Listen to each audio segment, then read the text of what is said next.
Zaman dulu misalnya contohnya sumber daya hutan di Indonesia dekade 80-90-an. Hutan itu dipandang sebagai devisa negara yang cukup besar, bahkan terbesar kedua setelah minyak bumi. Tapi sekarang itu semua berubah. Hutan tidak lagi dipandang hanya kayunya, gitu. Tapi juga dipandang adalah sebagai jasa ekosistemnya. Nah ini kan juga hasil dari production of knowledge ya, knowledge production, dan dari orang-orang yang berkomunikasi, mengkritisi, berdiskusi gitu ya.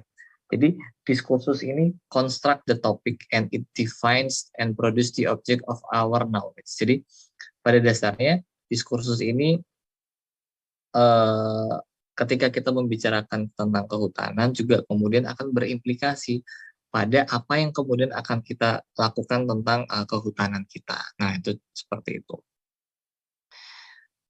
Nah, ini levelnya critical discourse dari Verkloh ini awalnya memang dari tataran teks, tataran kita berbicara tentang kehutanan, kemudian kita ada diskursif praktis, artinya ada proses diskusi di dalamnya juga, ada proses tukar menukar opini sehingga kemudian menjadi sosial praktis diejawantahkan misalkan dari menjadi kebijakan, menjadi praktik-praktik sosial. Gitu.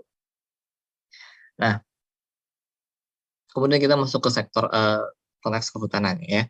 Jadi discourse on forest, forest discourse can be considered as a set of ideas. Jadi bisa menjadi suatu ide ya. Dan ide ini kemudian memberikan manifestasi bagaimana hutan ini kita perlu kita kelola. Misalnya pertama forest sebagai carbon stock. Nah ini maka kita akan cenderung mengutamakan karbon sebagai produk utama dari hutan gitu. Atau misalnya sustainable forest management. Oh, berarti kita harus mengelola hutan secara lestari dengan prinsip kriteria yang seperti ini. Padahal kan mengelola hutan itu tidak sekedar konsep SFM, idenya forest itu karbon, tapi juga ada macam-macam. Lalu ada juga secara kategorisasi hutan dengan non-hutan, atau misalkan berbicara lahan, kawasan hutan dengan kawasan APL, penggunaan lain, areal penggunaan lain. Nah ini kemudian kan akan merubah bagaimana sosial praktisis. Kalau misalkan hutan dengan non-hutan, maka akan berbeda. Kawasan hutan dengan non-hutan akan dikelolanya. Ini juga definisi hutan juga akan berbeda-beda juga ya antara satu pihak dengan yang lain. Dan ini juga memberikan cara pengelolaan yang berbeda juga. Nah, banyaknya ide tersebut kemudian akan berimplikasi pada global forest policy dan juga keilmuan kehutanan, sehingga akan membuat hutan ini menjadi punya arti tertentu di mata orang masing-masing. Nah, jadi paradigma global gitu ya, apa yang dibicarakan, ide-ide apa yang dibayangkan, problema apa yang dibayangkan di tingkat global, ternyata ini mempengaruhi bagaimana kemudian di tingkat domestik misalnya kebijakannya berlakunya seperti apa. Nah, contoh-contohnya misalnya kita berbicara tentang forest as carbon stock. Apakah kemudian quote unquote tanda kutip forest as carbon stock adalah kebenaran yang hakiki, kemudian semua harus mengolah hutan menjadi karbon? Kan tentu tidak gitu kan. Tapi sebagai diskursus itu bisa saja kemudian mempengaruhi yang menjadi nilai di internasional dilakukan di negara-negara yang punya hutannya banyak. Jadi kita ada REDD, kita kemudian mencegah deforestation karena agar tidak terjadi pelepasan karbon. Jadi kuantitasnya karbon. Nah itu kan ide itu akhirnya mendrive kita, mengarahkan kita melakukan sesuatu untuk hutan kita sesuai ide itu. Nah itu bagaimana global discourse itu berimplikasi pada kehutanan. Nah pertama mungkin yang perlu Nah, yang pertama, ini mungkin secara timeline ya, ada beberapa diskursus yang berkembang di tingkat global. Jadi yang pertama, ada modernity discourse, limits to growth, ecological modernization, kemudian sustainable development. Di tengah-tengahnya ada meta discourse ya, neoliberal, civic, environmental, and global governance. Kita akan membahas diskursnya itu yang terkait dengan kehutanan ya, yang lebih terkait dengan kehutanan. Yang pertama ada uh, apa namanya modernization discourse. Nah, jadi kita kalau belajar di MSTH kan kita tahu dulu munculnya mesin uap, gitu ya, munculnya industri-industri yang kemudian berasap gitu ya, dan muncul di Eropa tahun 1990-an. Ya, middle of 20th century ya. Kemudian modernisasi ini related to development theories bahwa economic growth itu industrialization, control over natural and social resources. Nah, di sini jadi dipandang sumber daya alam, sumber daya hutan itu adalah katalis utama untuk menggerakkan perekonomian dunia, kemudian industri. Jadi kan kita mengekspansi menjadi agrikultur, mengekspansi hutan, kita olah karena uh, itu adalah sebagai katalis agar kita develop, agar kita berkembang. Itu jadi intinya masif bahwa sumber daya hutan saat itu dipandang pokoknya diekstrak agar kita maju. Nah, as simple as that, sesederhana itu gitu, sehingga uh, resources itu dari sektor agraria, sektor kemudian sumber daya alam akan ditransfer ke industri ya. Jadi di dalam industri itu kan diolah menjadi produk, beragam produk ya, macam-macam, bisa pabrik kayu, bisa pabrik minyak sawit dan lain sebagainya. Dan ini dijual, diekspor, dipergunakan lagi untuk bahan bakar untuk bisa develop tadi. Nah, ini berbeda dengan kemudian diskursus yang kedua, limits to growth. Jadi karena adanya modernisasi tadi gitu kan, bisa kita lihat ada asap gitu ya, ada banyak perusahaan-perusahaan swasta muncul gitu ya, ada polusi gitu. Nah, ini mengkritik munculnya modernization trajectory tadi karena memandang bahwa carrying capacity dari bumi, ekosistem bumi ini sudah terlewati dan sumber daya planet ini mulai hampir habis gitu ya. Nah, di sini kemudian dari problema itu kan kemudian muncul idenya adalah kita harus limit to growth, kita harus membatasi growth kita. Ini berkebalikan dengan ini, pokoknya kita harus ekspansi agraria, ekspansi kehutanan, sumber daya alam agar kita growth terus, berkembang gitu ya. Nah, ini dikritik ya sama diskursus ini. Namun itu hanya memberikan solusi yang spesifik gitu ya. Jadi technical fixes and political elites. Jadi hanya yang penting misalnya kalau begitu nanti memilih orang-orang politik, apa contohnya? Silent Spring. Jadi fokus pada technical fixes dan political elite. Jadi hanya mengubah misalnya dari industrinya diganti agar lebih hijau misalnya, alat-alatnya diperbarui agar lebih efisien gitu ya. Political elite jadi pemilihan tokoh-tokoh politiknya juga kalau bisa yang sadar akan lingkungan gitu. Tapi tidak menyasar bagaimana masyarakat yang di bawah gitu. Bagaimana cara mengedres mereka gitu yang kemudian tentunya berimplikasi mereka ingin mengakses sumber daya alam. Nah, manifestasinya ini, diskursus ini adalah dari beberapa publikasi.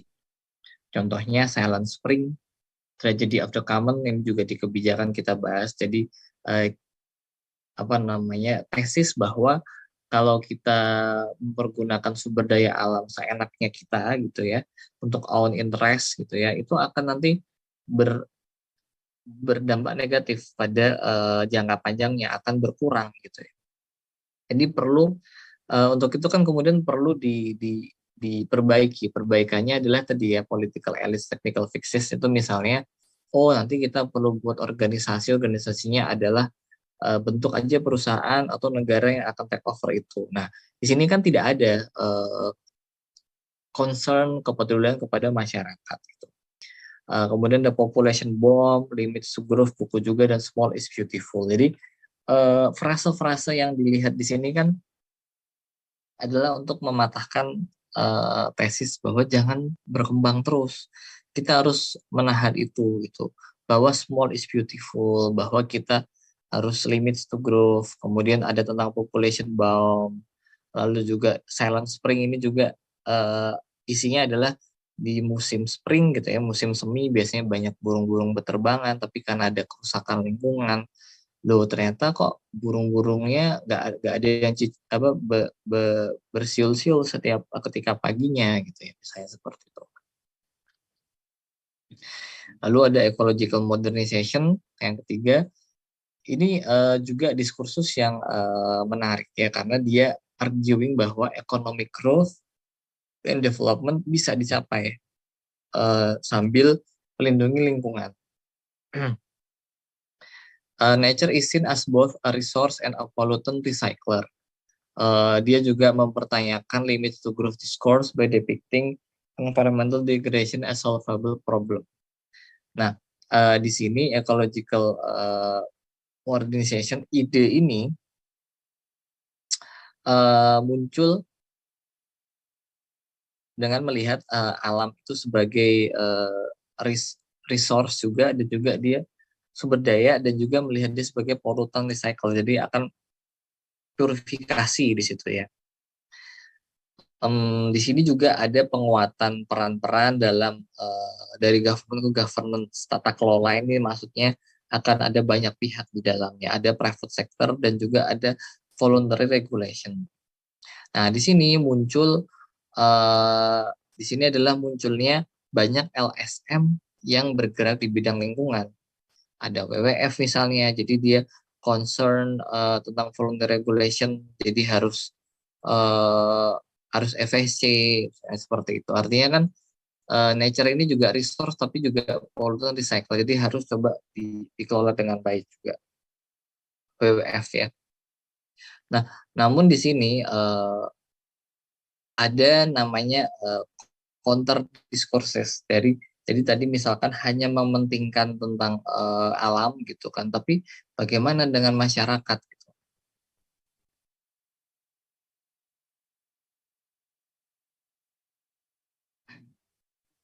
Bagaimana dengan masyarakat di dalamnya gitu ya. Masyarakat kemudian tidak kebagian ini tentang alamnya, sumber dayanya gitu. Jadi di situ Jadi di sini juga kita bisa melihat bahwa LSM bergeraknya ada beberapa diversifikasi ya. Ada LSM lingkungan, ada LSM masyarakat, dan dua-duanya bisa berlawanan idenya di situ. Nah, ini ecological modernization ini dia lebih meng-highlight adanya tekno-aktivis eko-imperialis, jadi dia lebih lingkungan di sana. Begitu. Kemudian keempat ini ada sustainable development, ini juga suatu diskursus sampai sekarang juga masih ya tentunya. Karakteristiknya dia impetusnya adalah ada buku judulnya Our Common Future dari Brundtland Commission tahun 87. Lalu karakteristiknya adalah it does not acknowledge fixed limits to growth. Sebentar.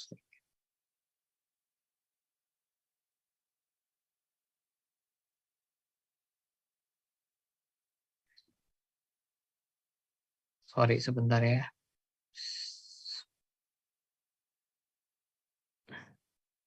Oke. Nah, jadi doesn't acknowledge fixed limits to growth, jadi dia merasa growth aja gitu kan.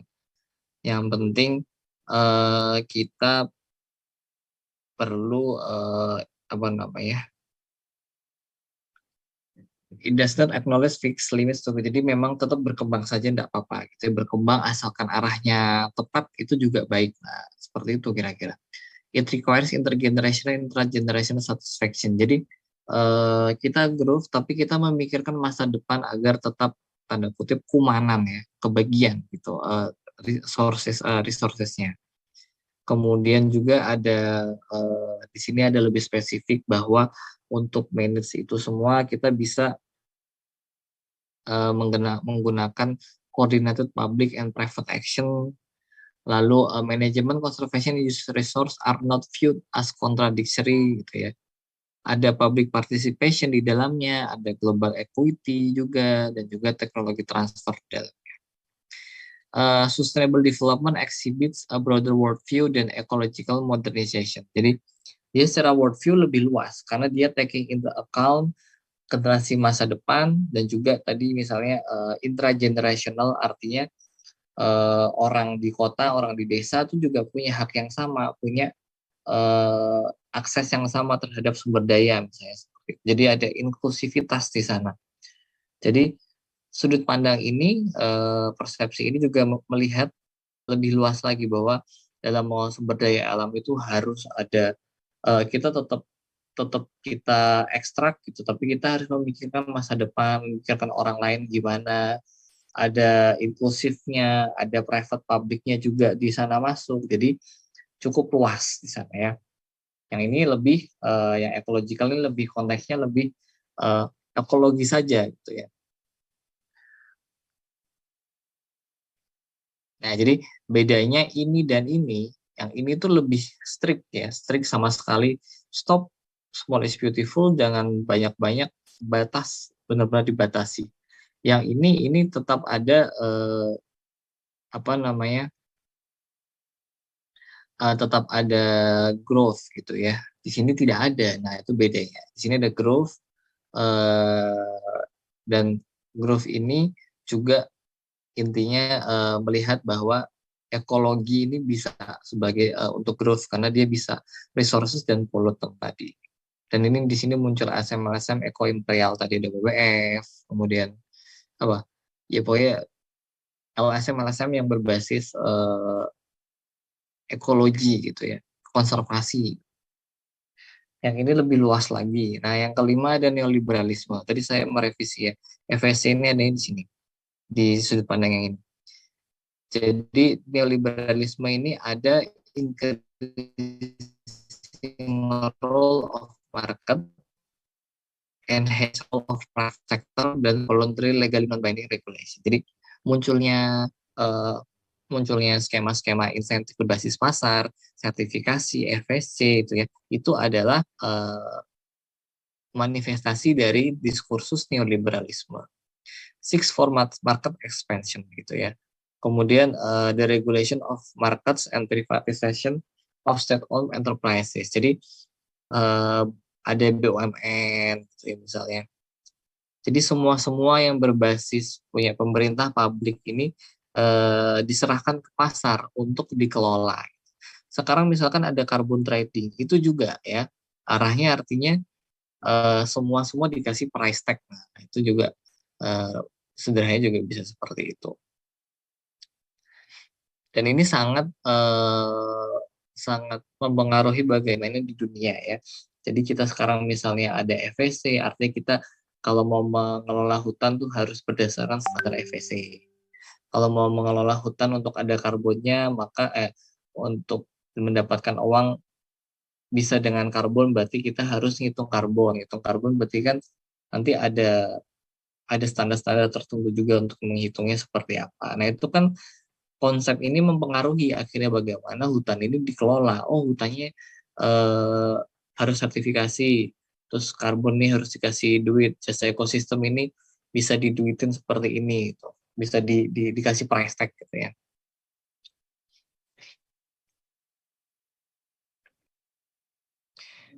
Nah, ini yang keenam, civic environmentalism, ini fokusnya adalah ke masyarakat. Di sini ada stakeholder participation gitu ya. Jadi tadi sebelumnya misalnya tentang ini, Ini cukup cukup ada apa namanya? Ada tarik menarik di sini ya. Ecological dia fokusnya misal WWF gitu ya. Di sini dia eh, dikritisi dan di sini mulai displace ya bahwa eh, oh sorry sebentar. Di sini kemudian mulai ada apa namanya? Ada pergantian pemain dalam LSM internasional. WWF ini kan bergeraknya mereka besar ya, tapi diganti dengan transnational institution. Jadi sebentar, saya baca dulu, saya lupa tadi. Oh sorry kembali. Jadi di sini muncul kritik ya, ini kritik bahwa ini juga sedikit berkaitan dengan yang dengan tiga ini ya, karena intinya LSM yang berbasis seperti WWF ini transnational ini mereka itu eh, punya apa namanya? Mereka terkadang tuh punya konflik dengan LSM grassroots environmental movement. Karena biasanya mereka itu lebih kalau yang di civic environmentalism ini mereka lebih radikal gitu ya, lebih agresif. Sedangkan WWF ini agresifnya dalam arti lebih membela masyarakat-masyarakat sekitar gitu ya. WWF terkadang enggak, dia membelanya satwa liarnya saja, toktil misalnya seperti itu. Tapi sini makanya ada argue, ada criticize gitu ya. Dan ternyata di sini ada itulah ada transition juga. Ya, tapi yang perlu diingat civic environmentalism ini ada kata kunci stakeholder and participation. Jadi mengelola sumber daya itu intinya harus ada partisipasi masyarakat, harus bottom up gitu ya, harus demokratik dan juga multi stakeholder. Nah, itu yang mungkin kunci utamanya di sini. Terakhir ada global governance, ini intinya sekarang apa-apa tuh kita bareng-bareng ya. Ada COP gitu ya, COP semuanya menandatangani NDC. Jadi melihat bahwa agen negara ini negara dalam konteks global ini kemudian yang diarahkan menjadi apa ya, pionir dalam perubahan pengelolaan sumber daya alam. Karena apabila berbasis sovereign nation states di hanya manut sama negaranya, negara Indonesia aja gitu, mungkin kita kemudian akan deforestasi terus. Tapi karena kita ada Indonesia ini kemudian ikut sama COP, ikut kemudian dengan flag TVPA, ya. Oleh karena itu Indonesia akhirnya menaikkan secara berkala ya, progresif gitu pengelolaan sumber daya hutannya. Dan aktor-aktornya pun makin banyak ya, ada UN Institution, ada institution internasional juga, dan juga LSM. Nah, jadi sederhananya intinya ada tujuh paradigma yang kemudian mewarnai bagaimana sumber daya hutan di dunia itu dikelola. Dari awalnya yang kemudian melihat bahasa kasarnya ke Indonesia mungkin jadi timber extraction ya. Semua diekstrak, diproduksi, diindustrialisasi, dijual untuk katalis ekonomi pembangunan gitu ya. Kemudian dikritisi dengan limit sugurus bahwa sudah mau habis, ayo kita ngerem dulu, ayo small is beautiful, nggak usah banyak-banyak. Dikritisi juga bahwa oh nggak bisa dong kalau small is beautiful, apa alam itu harus tetap dikelola dengan baik karena dia juga sebagai sumber daya, karena dia tetap sebenarnya sebagai sumber daya, tapi juga sebagai tadi ya natural recycler. Jadi bisa harus kita kelola agar bisa manfaatnya luas gitu. Itu juga berkembang lagi bahwa harus tidak bisa kalau hanya itu saja. Kita harus juga memikirkan masyarakat, inklusivitas masa depan gitu ya, dengan sustainable development. Lalu berkembang lagi dengan neoliberalisme, harus mengikut sertakan pasar karena pasar ini pemain yang sangat prominent ya. Uang itu penting gitu ya. Kemudian ada civic environmentalism, ini ada lebih penekanan pada masyarakat gitu ya. Jadi kalau sustainable development itu semua diambil, civic environmentalism ini penekanan lebih ke masyarakat sebagai pemain utama dalam pengelolaan sumber daya alam, sumber daya hutan. Terakhir kemudian ada secara tingkat global, ini yang mewarnai bagaimana pengangkutan di dunia itu di tanda kutip didikte gitu ya sama pertemuan-pertemuan internasional. Indonesia net volume net net sink volume ya. Jadi kita akan tetap deforestasi tapi kita akan net sink gitu ya. Nah, itu juga karena eh, luar negeri juga gitu ya, karena COP komitmennya. Nah, itu jadi di sini kita memahami bahwa apa yang terjadi di Indonesia gitu ya, ada BRGM misalnya itu kan, ada rehabilitasi, itu semua tidak lepas dari apa yang sedang berkembang di luar sana. Nah, itu take home message-nya itu.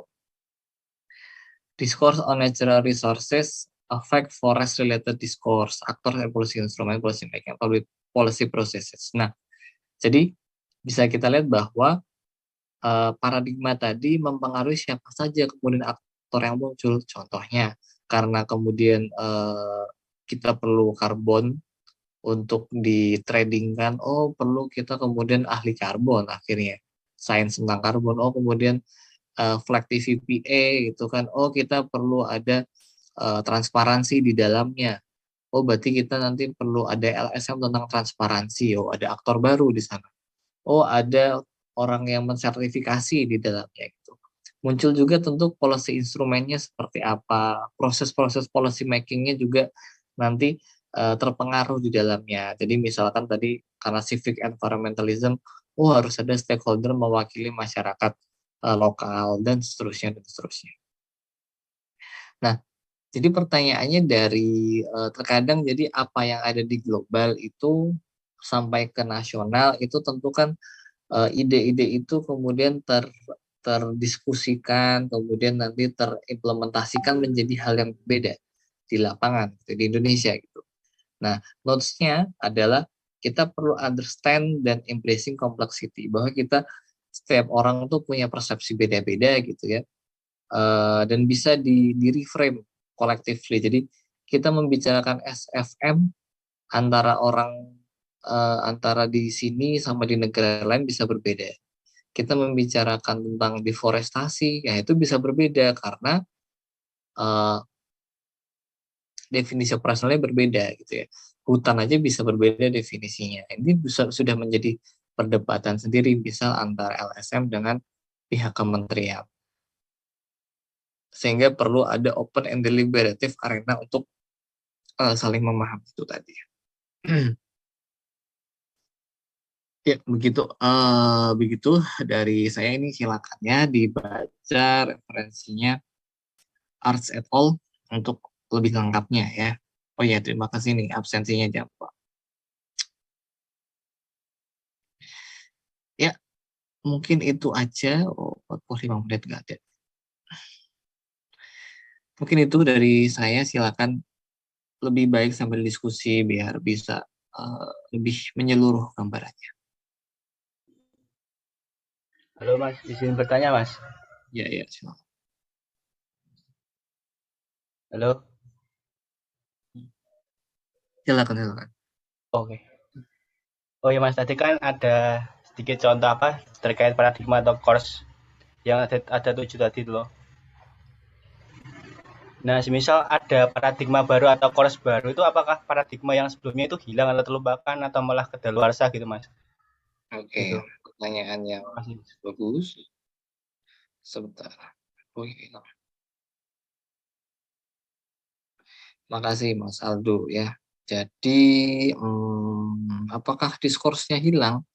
Tanda kutip, sebenarnya tidak selalu hilang ya. Semua itu jadinya kontekstual. Karena apa? Karena misal kita lihat di sini, suatu diskurs itu bisa replacing ya, bisa memperbarui diskurs itu gitu ya. Karena diskursnya dikritik, wah pandangan itu kurang tepat. Nah, berkembang kemudian jadi misalnya dari modernity jadi limits to growth gitu ya. Tapi di dalam sini ini theoretical ya, tapi ya ada namanya meta discourse. Meta discourse ini adalah diskurs di dalam diskurs. Jadi misalkan kita membicarakan tentang sustainable development, itu dia adalah diskurs yang besar gitu ya. Lalu dalam prakteknya kan sustainable development ini juga menuliskan bahwa public public and private coordination itu ada penting gitu ya.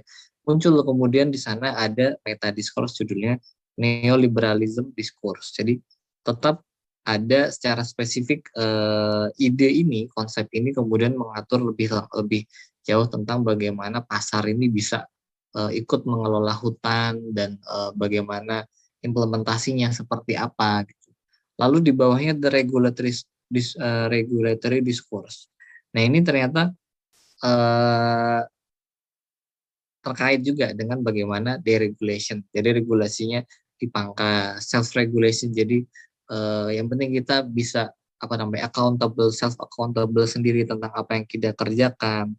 Kemudian soft law ini regulasi tapi bersifat halus. Halusnya gimana? Oh, halusnya artinya itu bersifat guidance. Nah, ini kan sama soft law ini kayak insentif.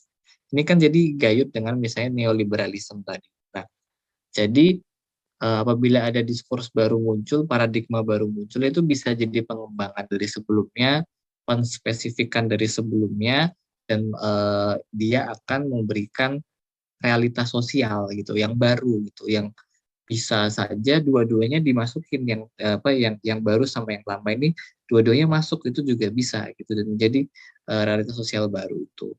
Nah, contohnya misalnya perhutanan sosial. Kita misalnya memahami perhutanan sosial ini kan kehutanan berbasis masyarakat gitu ya. Itu idenya gitu. Tapi ternyata tidak selalu terjadi seperti itu kan. Nah, jadi mungkin mungkin beda ya. Misalnya community based forestry ya. Itu kan bahasanya perhutanan sosial. Tapi itu ternyata berbeda antara ide dan juga implementasinya. Jadi antara community based forestry dan perhutanan sosial itu terkadang berbeda di situ. Karena apa? Karena ternyata dalam perhutanan sosial ada kritik-kritiknya. Kritiknya adalah tidak bisa mendapatkan akses misalnya tadi ya kemarin ya kebijakan. Artinya apakah kemudian perlu ada paradigma baru menggantikan perhutanan sosial? Mungkin tidak, paradigmanya tetap misalkan, tapi ternyata diperkaya dengan misalnya ada regulatory discourse, konsep-konsep baru tentang deregulation, self-regulation, dan soft law gitu ya, yang kemudian untuk bisa mendorong masyarakat itu ada diskursus baru misalnya seperti itu. Jadi mungkin begitu ya, intinya tidak selalu berubah kemudian hilang sebelumnya, tapi bisa berubah bentuk. Ide-ide itu intinya berkembang gitu ya. Idenya berkembang karena ya praktek-praktek diskusi tadi, diskursif proses tadi. Gitu, Mas Aldo. Terima kasih, Mas.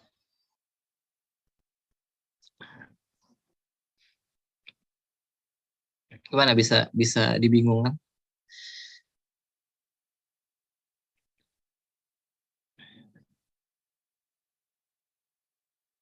Bingung ya? Kalau bingung ya udah nggak apa-apa.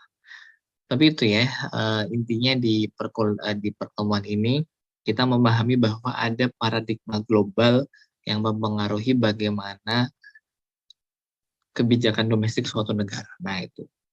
Nah jadi karena apa? Karena misalnya contoh-contoh yang paling gampang itu di luar negeri sekarang lagi ramai tentang NDC, COP gitu ya.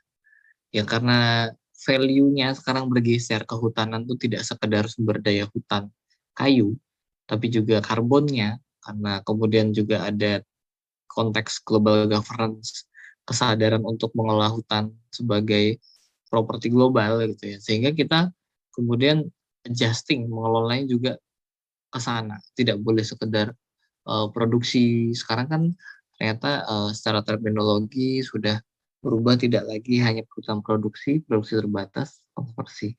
Tapi ada dua, terbatas dan konversi saja. Nah ini kan juga ada implikasi di level nasional karena adanya perkembangan paradigma di internasional. Nah ini yang teman-teman perlu pahami bahwa apa yang teman-teman lakukan di Indonesia gitu, misalkan nanti kerja di kementerian itu ternyata sedikit banyak juga ada pengaruh-pengaruh dari apa yang berkembang, paradigma yang berkembang di luar sana. Nah, mungkin sederhananya seperti itu dulu deh ya, daripada kita berbicara diskursusnya, teorinya mungkin masih agak abstrak, tapi sambil jalan, sambil diskusikan mungkin bisa mendapatkan kliknya. Seperti itu mungkin, apakah ada lagi mungkin yang ingin didiskusikan?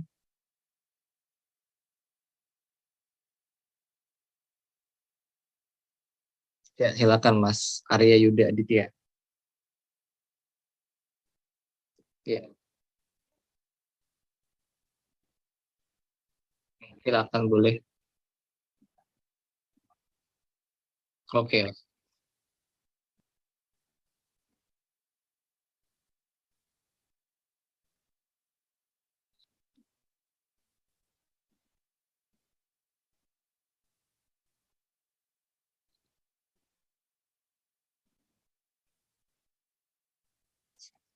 Wah, susah banget ini. Sebentar. Gak apa-apa, sebentar ya. Em, hmm, oke. Ya, ini saya jawab pertanyaan Arya dulu ya. Jadi, pertama, perang Ukraina ini bagaimana? Apakah ada dampak karena diskursus pengelolaan lingkungan? Saya nggak tahu tentunya ya, karena ini bukan ranahnya saya. Rusia lawan Ukraina saja satu, kita bisa berbicara dari perspektif diskursus ya, tapi kita juga bisa bicara dari perspektif eh, persepsinya orang-orang gitu ya. Jadi kan mungkin kalau di media macam-macam ya, di media itu ada, oh ini juga bisa contoh juga ya. Di media itu tentang diskursus misalnya melihat bahwa agresi Rusia ke Ukraina itu benar-benar dikutuk sekali gitu ya. Apalagi media-medianya jurnalisnya bilang ini yang diserang adalah Ukraina, Kiev, di mana orangnya rambutnya warnanya pirang, matanya biru, kulitnya putih gitu ya. Berbeda sama yang di eh, bukan negara teroris dan lain sebagainya. Artinya di sini ada ya, di sini kan juga membentuk persepsi bahwa Eropa itu negara yang orang-orangnya udah apa ya, masyarakatnya tuh maju sekali gitu ya. Gak mungkin ini masa ada agresi di sini gitu. Sedangkan ternyata negara-negara lain berarti bisa dipandang negara yang subhuman ya, di bawah negara Eropa, di bawah bangsa apa Eropa itu. Ya orang kulit putih gitu kan.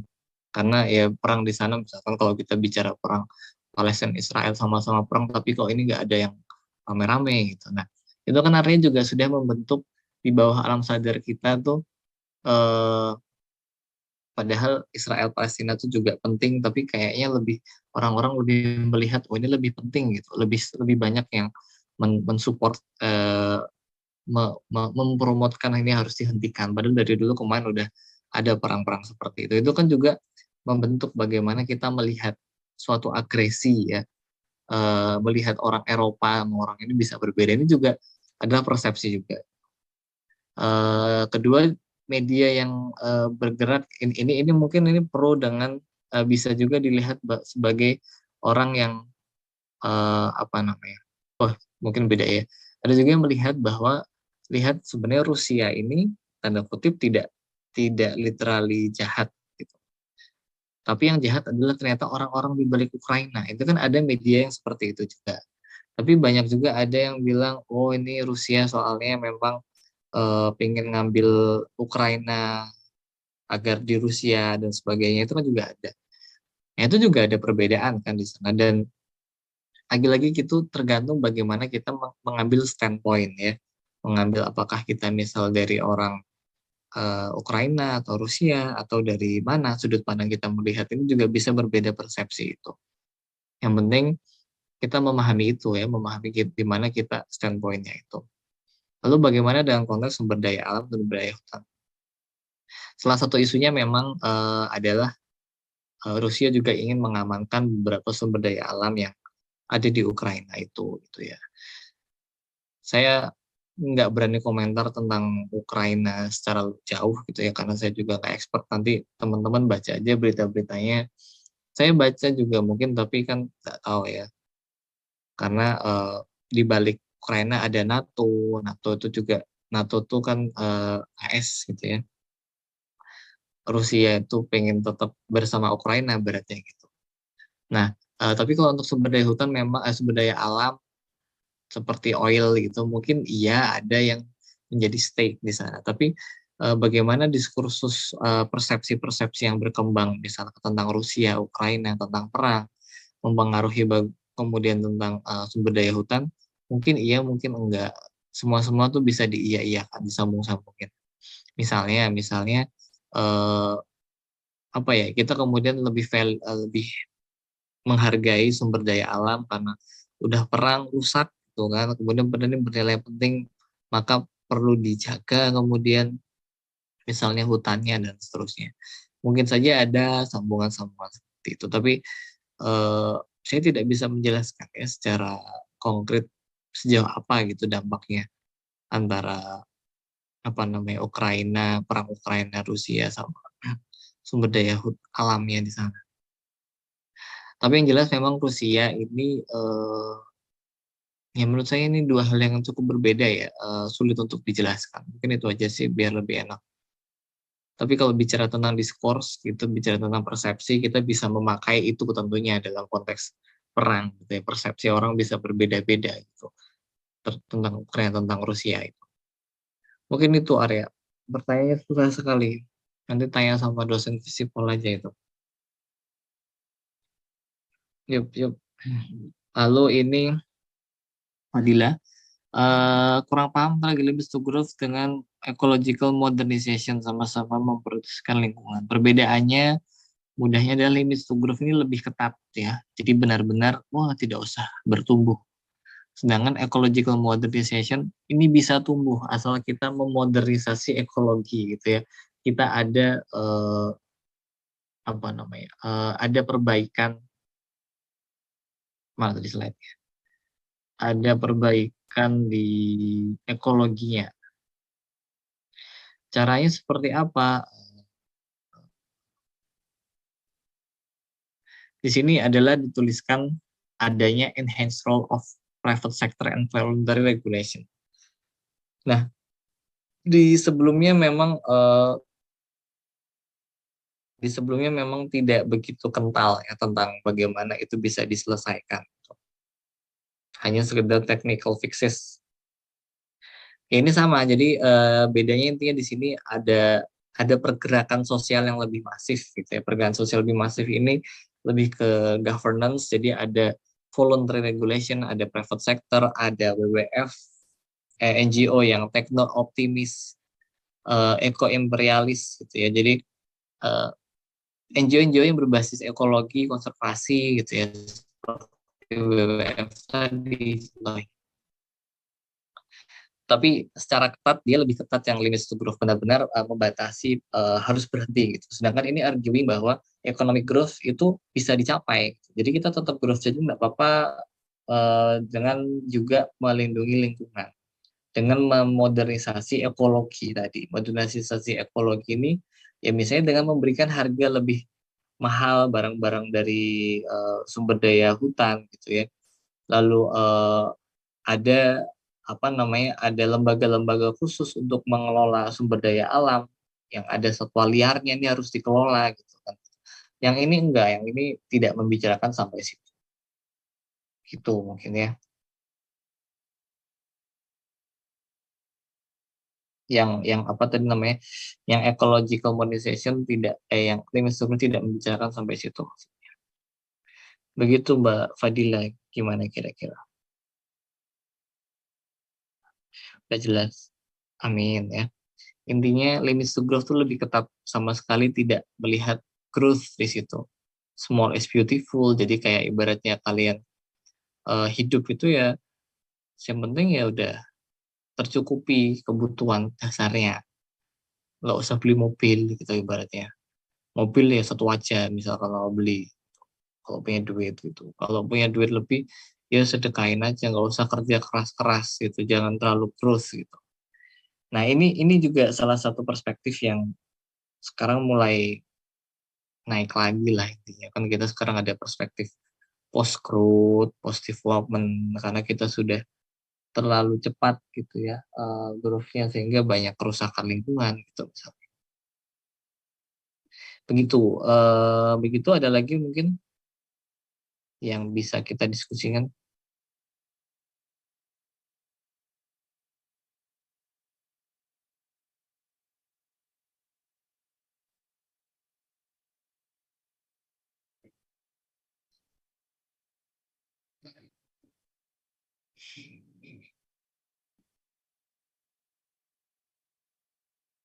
Oke, nggak ada.